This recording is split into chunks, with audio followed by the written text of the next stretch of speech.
Hi, you all.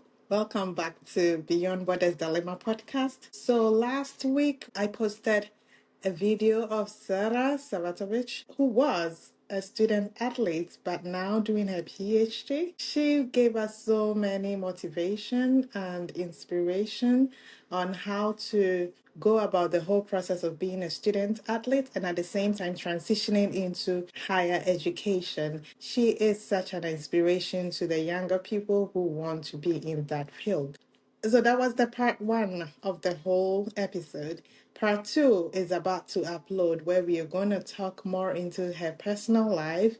We're going to talk about relationships, marriage, and how she is coping life after athletics.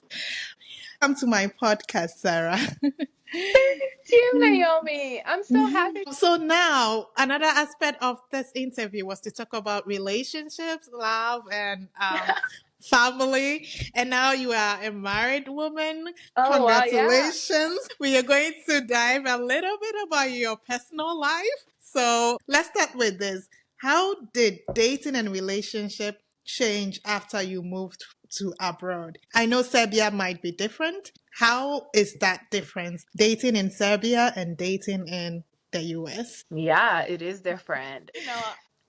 I was very young, right? I did not have that much experience, but I would say I'm obviously able to observe things, right? And, Mm-hmm. maybe some things that my friends share as they could be concerns. It's very different because Serbia it's still, but especially back then, it's quite traditional, right? These gender norms, you can see them, right? In relationships where, especially when in terms of finances, where here people often say that, and you probably notice there's a lot of like a 50-50 split, whether Mm-hmm. it's like, going to a restaurant or maybe even rent or whatever, however people decides to share anything that's related to finances, right?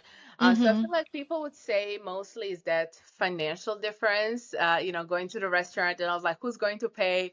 Over there, it's quite, it's expected where the man is going to take care of the bill, but here, not really. And I like that, right? Because I mean, I work hard, right? I have my own money. Like, why wouldn't I pay for my meal? Like, it's, Well, that's yeah, a yeah, controversial yeah. point of view, but yeah, that's true too. Yeah, But also, I have been here for like 13 years, so my mindset had changed, right? And the way exactly. maybe things that you expect from a partner have changed. So I would Hmm. say that one is probably the biggest one that most of people are going to share. Well, that's interesting because you think Serbia is like you said, a very traditional It is. place. You were brought up to be taken care of. Now that you have to like split between things with your partner, it becomes quite difficult. And I think because you were young, you picked it up very faster. But someone who had gone on dates several times in Serbia and has now moved here, definitely is gonna be a shock for that person. Yeah, I would think Yeah, so. But yeah. again, it's up to you and your partner to like, create your own norms and rules. And Exactly, exactly, it does not have to be, 50-50. It can be like 40-60, whatever. Or y'all don't even have to think about it, right? exactly. And how did being independent abroad? Because back in Serbia, you lived with your family, right? Or not? Are you ready for a story? I'm just kidding. I'm Oh, just kidding. okay. No. I'm curious. I love stories. Tell me. Yeah, well, I have been independent since age of 15. Okay, so in Serbia, and I told you I grew up in a very small town. Small town. Yeah. Yeah, and our track actually, we did not, it was like a 200-meter track, so it was not very well developed. So we did not have the best facilities. And I knew in order to succeed, to become successful athlete, I had to, move somewhere else. Hmm. And that meant moving away from my family to a city that's an hour away. So my parents said, if you want to leave, you might have to be in a dorm because I mean, it's not they trusted me, right? To be by myself, but being a 14, 15 years old and being in an apartment in a big city by yourself, that would be a little odd like this. I was Yeah. in a dorm. I was able to really learn a lot of things, a lot of compromise, sharing a room with, I think, 4 or 5 different, girls from different parts of Serbia. Mm, You kind of had to learn how to communicate, how to compromise, how to, mm, collaborate, and all of the other skills. So I think it was a great decision to, to send me there. So yeah, I left when I was 15, and then I was in the dorm for 2 years. And after that, I moved to the apartment with my sister. So I lived with my sister for 2 years. mm. So yeah, and then I moved to the United States by myself. So like it was a graduate transition, Yeah, right? yeah. Family, dorm, sister, myself. So Mm. That's interesting. I think I have similar story because I was do in a you? boarding school. I mean, Okay. I was with my family. We lived in the city, but I think my junior we have junior high school and we have senior high school. So the Okay. junior high school during my final part, I was in a boarding school. I think I Okay. was 13 by then. Oh my gosh. But I it love was in the that. same it was in the same town, so they could visit me if they want to. And then Mhm. senior high, I had to move to a boarding school for 3 years, and after that, I went to university. Also lived by myself in a hall, and then moved to being independent in an apartment. Like I've always been independent. Now that I'm talking about it, that's very interesting. Right? Wow. Wow. And I'm Yeah, so but happy that that's you share true. that. Yeah, I didn't Now even think about it that way, but that is true. it Even though my is. parents were really in my life, like they try to be there as much as they can, but yeah, I've always been an independent person. I was gonna ask you, isn't that the most fulfilling thing, knowing that you were Oh able yeah. to create this life? You know, Mhm. I mean, not well, you did have a support, but that you were able Mhm. to start over from scratch, still build a life that you love, and create your, new family, new supporting circle. And then you're That's pretty much true. unstoppable, aren't you? That's true. That's very true. Pretty much unstoppable. Like you, it's a different kind of strength Oh that you yeah, find for in sure. that. Yeah, so that is really amazing. How do you think being an independent person transformed your life, or like how has it impacted your life? Well, being an independent person, I mean, as we talked about, is that confidence that you gain, that you're super capable to build a life wherever you go, wherever you're thrown in, that you can build a great life for yourself. And Mm-hmm. I mean, it does prevent some type of, anxiety that you can have about, unknown things, or maybe, transition into job, because, especially here, we came here, right? We had to learn a language, the system, and we did it. It did require a lot of, time and effort to do all of this, but we did it. And then everything after that, I feel like it's easier, right? And I think it's very important to, like, especially as women, to remember that, all the women that fought for all of this independence that we have, for our education, and, considering that there were women that, could not even earn an education, have property on their name, have credit cards. Even in some countries, unfortunately, might be like that. But now that we have these opportunities, we are becoming very capable women, very capable individuals, which Mm-hmm. could be a little scary for some people. I think even in relationships, I think it's awesome for men that is with an, independent women that can contribute. I mean, that can, pretty much work as a team and become a very powerful team together. Yeah, they have their own mind. I mean, they can contribute to decision making, and that is an amazing thing to have. Mhm. Did it affect your choice of a partner? Hmm. I feel yes, because so think about, you are a super, very capable individual that can literally do anything by themselves. I literally don't think there's anything I cannot do by myself, right? So then you're like looking for a partner. I was like, what are you looking for, right? Are you looking at somebody that's like, the same, that is, extremely accomplished, capable individual? Or are you looking for somebody that maybe has things that you do not have, right? Maybe you are somebody that's like extremely driven, really high achieving, person, and maybe you need somebody that's, laid back, that can kind of balance those energies. And so I feel like, yeah, it was like a decision. I was like, what do you do? What am I looking for? And what am I Mm-hmm. leaning towards? And I think we have to realize, like, what would be the best, because honestly, when you're choosing a partner, you're choosing your team, right? So what is Exactly. going, I was like, this is so bad, and I think like that, but I was like, uh, That's choosing a true. player that's going to be an Yeah, important part of your team, and yeah, how do yeah. we make this team the best possible team? So Someone said this, and I think about it is very true. She said, choosing a husband or a wife is the only family member you get to choose. So choose wisely. So I'm like, that is so true. yeah, Because we are brought to the world, we don't get to decide which family we belong to. But like building a family, that is the only thing you have a choice in. exactly. And I You, feel like that's a privilege, right? That we can do yeah, that now. I know that some women cannot do that. yeah. So I think it's good for us that we are independent, that we are, we spend so much time on our growth and development, and we know maybe, we know our skills, but maybe we know things that we need to work on. And maybe that partner can be, that missing puzzle that we do not have to make us a Mm-hmm. whole, make us a good team. Yeah, amazing. The best team. Did yeah, that's great.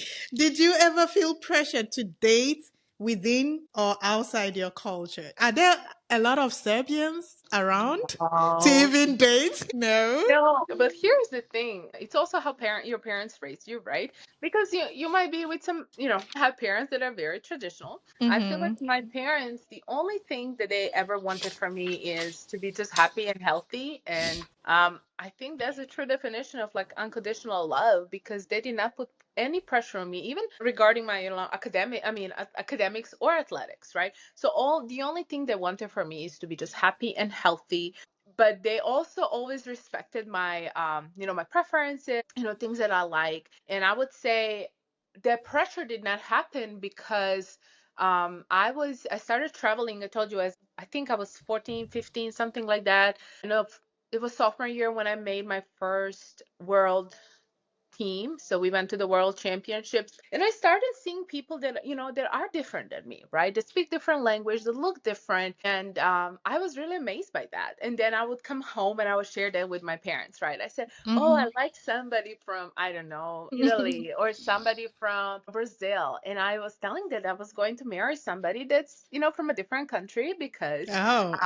yeah. And so why I think I did not have pressure is because I was telling them this for like 15 years, like since I was 15, right? And they heard Mm. this story over and over, Over what and I'm over going to again. do, and they kind of accepted it, right? Mm. And That's amazing. yeah, so I didn't really have pressure, but I do have some friends that have that pressure to date, within the culture, and date Serbians. And they asked me also like, hey, what should we do? Or like, did you have these issues? And it's unfortunate, right? Because are you then free to choose and pick who you want to marry, or are you selecting somebody based on what your family wants? Well, that's so incredible that your family supported you too, because I was going to ask how their opinions shaped your decision, but I will still want to know, how did you manage long distance family opinions? So, I mean, I know maybe your family might agree with you, but there is like the extended family or like siblings who seem not to like agree with your Um, decisions. say so here's the thing. Long distance opinions are not a bad thing. So I feel like maybe if we were here very close together,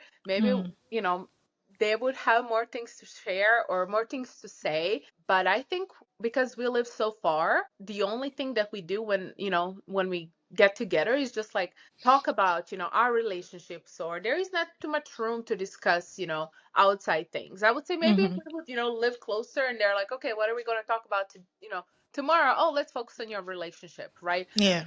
But I feel like it does help that we are kind of far, that hmm even if there's some, rumors or opinions, I don't hear them. There were Yeah. a few.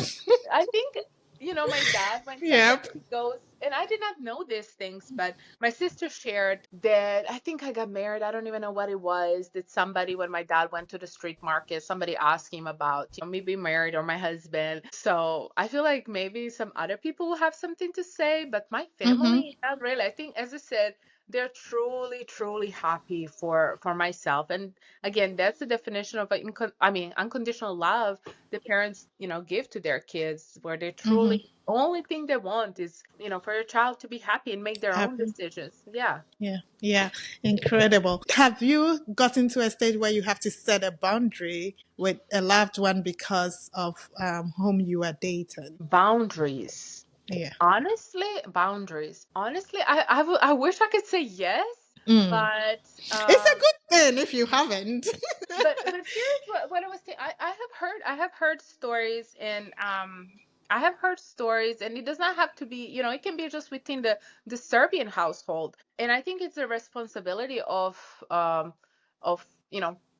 person. Let's say if my side of family would have some type of comments or opinions, that is, it will be my responsibility to really set up that boundary and really Exactly. prioritize like my husband or my Hmm. spouse, because that's your team, your family. And Hmm. I mean, your family has from back home has to respect it. And Respect you. if that means, that you might have to cut ties with some people or burn some bridges, let it be. But it's your responsibility to protect your marriage. Amazing. And what part of your culture do you still hold dearly into your relationship? Mm. It could be food, it could be Right? dance. Yeah, I feel a Oh food it is. my. I was like, I'm thinking about dance. I'm not a good dancer, but a food it is. And we have a few traditions. Like I like to host Serbian Christmas on January 7th. And then obviously make all Serbian food. And my husband loves Serbian food. He loves also to go to Serbia. So I feel like definitely holidays, food and holidays, just like still remembering, that we are the household of, different cultures, and but still respecting both of the cultures and celebrating both of traditions. Your husband is an American. How does support look like? How does he support you through you being an athlete and also now that you are studying in an education field? Well, I think one thing that my husband likes about me is that I am really achievement driven, and I have, high goals, and I think he really likes that. He talks about it often, that he likes that I'm, independent woman, that I have my own, education, and that I mean, earn all of my education and athletic success with obviously hard work. So I think he really, really likes that. And the way he supports me, I mean, he encourages me a lot, even when I have obviously difficult days. He's there. And one thing that he does very well, he's very, how would I say, very positive individual. And maybe that's something that I needed. You see, that's why I was Mm, telling you, we might need, mm, our partner should be maybe the little missing puzzle that we did not have. So he has a very positive outlook on life. mm. But sometimes, I can be negative, but I'm constantly surprised by his like enthusiasm and his energy, and just always thinking that things will just end up good, end up well, and that everything will be fine at the end. And I really love that about him. Yeah, I'm speechless. I don't even know what to say. That's all we need, especially for independent women. You just need a support, a constant present person who will be there to be your number one fan and cheer you on. Yeah. So that is so amazing. And Yeah. I think for me, my husband, as I said, he's more laid back, which again, that's what I needed, right? But in terms of things that I like to do is like, I don't want to say keep him on track, but like, encourage him to, pursue an education, to like, he's right now, he's a veteran, so he's using his veteran benefits. So, to continue pursuing his education, because he gets his benefits, and if he doesn't use it, they will, go to waste. Yeah. So, I like to encourage him, and maybe, not constantly, but like very often, just add like a sentence here and there. Oh, but hey, another degree or stuff like that. So, Yeah. I hope you're not pushing him too much though. I yeah, am pushy. I am a little bit controlling. I hope you are yeah. not. Yeah. Well, that's amazing. Now, going back, what advice would you give to immigrants navigating relationships abroad now? So immigrants navigating relationships, find somebody that is going to balance, that high achieving mindset. Mm-hmm. So, and in your husband or your spouse, maybe find your missing puzzle, right? Find Mm. somebody that maybe has something that you do not have, so y'all can be a power couple. Amazing. Definitely a power couple. That's what we are all looking for. And what mistakes should people avoid? What mistakes I would say mistakes in relationships. Relationships, of course. And you Okay, so I would say do not neglect your relationship. So your relationship should be, main priority, especially if you're married or, well, if you're married, I would say that. Because sometimes it's very hard. We have, our job, maybe some people have kids, and it's hard to put those things at your priorities, right? But like put your relationships first and really put the time to work on that relationships. And it might look different for everyone. For me, I like to read different books. Although, sometimes I would rather, read a book on leadership, or watch a different professional development series. But reading about relationships and what experts have done in that field, it's very important, and that can really help you, strengthen your relationship. amazing. One last thing on relationship, per your experience, how can couples communicate better across cultures? Communication. It's always communication issue. I feel like everybody always wants to improve communication. But what I have learned from this time, and a lot of work that I have put into relationships, is that communication is all about listening. It's all about listening and all about validating other person, feelings, perspectives, asking questions, and really delaying that response or whatever you want to share with, like really delay that, hear them out, make them, feel heard, feel respected. And that's how you can strengthen communication. And I don't think, and I learned that after, well, way too many years, right? That is all about listening, all about validating, and less about talking. I mean, of course, you need to share your opinions, your thoughts, but also the way you share things. Sometimes being from different culture can, be a challenge, especially, maybe as Serbians, and some would say that we could sound maybe a little bit aggressive, very straightforward, very direct, sometimes very loud. And if you don't watch, and if you're not careful about, those things, that can be a problem. So it's very important to also accept that maybe, sometimes we should not be yelling and being super loud when we are talking, and not feel like that's an attack on our culture. Some people would feel like it's an attack, right? And sometimes my husband tells me, can you just like lower your voice a little bit? And I was like, okay. I feel like I'm speaking very loud now as well. But we have to watch the tone and the way we are, starting, especially if we are, having a conflict. We really have to be mindful of the way we are talking, and not constantly like reacting, but like responding. One of my classmates said a very good quote: respond, don't react. And just like responding rather than reacting, because when we're reacting to things, we can come Yeah. out, more aggressive, more, not really supportive. And I think that's the whole purpose, is to be supportive, validating, and listening to each other. That is an amazing explanation Yeah. of how it's supposed to be.